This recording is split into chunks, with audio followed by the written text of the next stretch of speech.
everyone. আমরা এখানে আছি প্রফুল্লচন্দ্র রায় থেকে। So already we are the last group and maximum explanation we have already looked into. Now I'll be explaining in a very brief, whichever has been not yet been discussed. That particular thing I'll try to explain here. So first we have taken as the molecule. My first molecule is carbon dioxide, then methane, then ethene. Okay, then this carbon dioxide, I just want to explain the structure here. So we see here that particularly in carbon dioxide, we have two double bonds. This pink one is oxygen and this blue is carbon. So we can see here carbon oxygen double bond in each of the sides. In each of the sides, carbon oxygen double bond is there. So already we have listened that if there is double bond, definitely one is going to be sigma, another one is pi. So there is pi bond and sigma bond. And one thing that we see that you see here, this carbon bonded with oxygen, that is polar bond. But as a whole, if we consider the molecule, this is non-polar. So carbon oxygen bond is polar bond, but when we find that there is a two similar kinds of bonds either side of carbon-carbon double bond, carbon with oxygen, then here what it happens is that this particular bonds becomes equal in magnitude and opposite in direction. That's why this particular bond is being restricted, they are rigid and becomes a symmetrical and take the linear shape. So there is a cancellation. That means the bond cancels each other. That means how they are cancelling each other, as they are being the equal in magnitude and opposite in direction. So this carbon-carbon double bond, carbon-oxygen double bond, being a polar, whenever it comes to both the sides, it becomes non-polar due to equal in magnitude and opposite in direction. So they cancel each other. So they are being balanced here now. They are getting 180 degree and they are linear in shape. Next one is our methane, a very important compound in organic chemistry. Carbon is bonded to 4 other hydrogen atoms. We can see here in this particular bond. So single bond, definitely these are all covalent bonds, as we have taken the organic chemistry part here. Methane is an organic compound. So here we can see that carbon is attached to 4 other hydrogen atoms. This particular arrangement is such that they are forming a tetrahedral shape, forming a bond angle of 109 degree 5 minutes. So here, this bond is strong enough, and we can see the application of methane in different fields in our practical life also. So I am not going into it in detail very much. And this is ethene, you can see here. So here we have carbon-carbon double bond, and these two carbon with double bonds, and we are having 4 hydrogen atoms here. They are forming a trigonal planar geometry.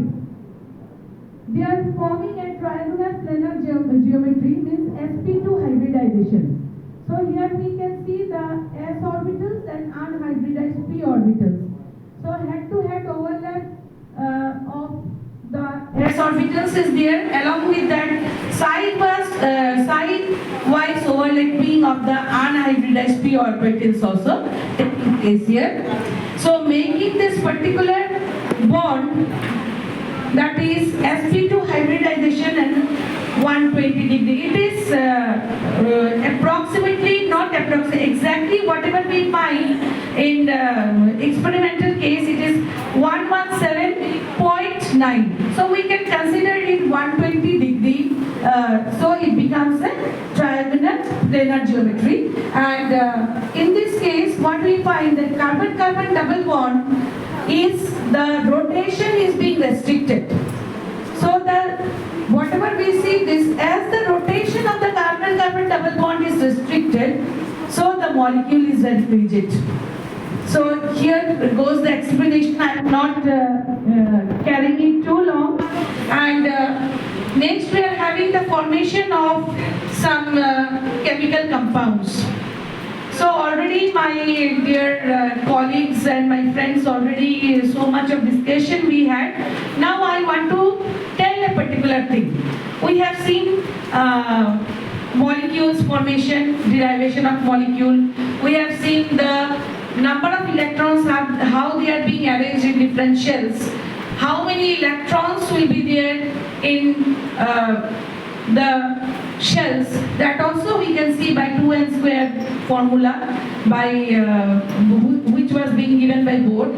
So all this we have already seen it. Now one just thing I want to discuss here is the most important, why do atoms combine? The first and foremost thing is that when we are explaining why do atoms combine, so when we are explaining this particular part, atoms combine in order to attain the stability, that is by forming molecules. The thing is that, do all the atoms combine? All kinds of atoms combine? No. If this is, this doesn't happen all the time, because some atoms are already having their stable electronic configuration. Now when we are having this concept, just asking for everybody that, suppose I am stable, I am standing here, so I don't need any support, right?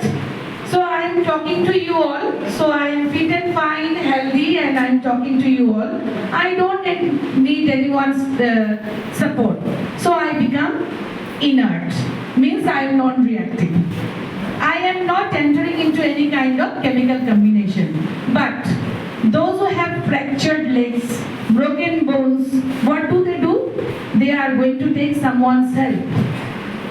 They need some stick.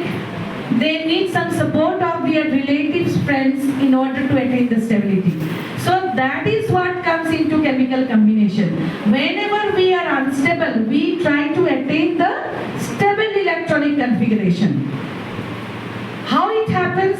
This happens by forming molecules. So here we have formed the molecules. So here comes the valency, that is the combining capacity, by giving or by taking, receiving electron, losing electron.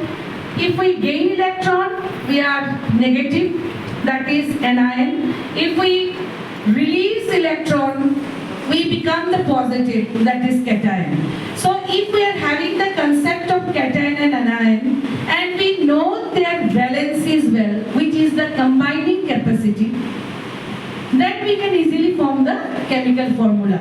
So chemical formula can be easily formed if we know the symbol, if we know the valency. If both the things are clear to us, that we can form the chemical formula of any compound.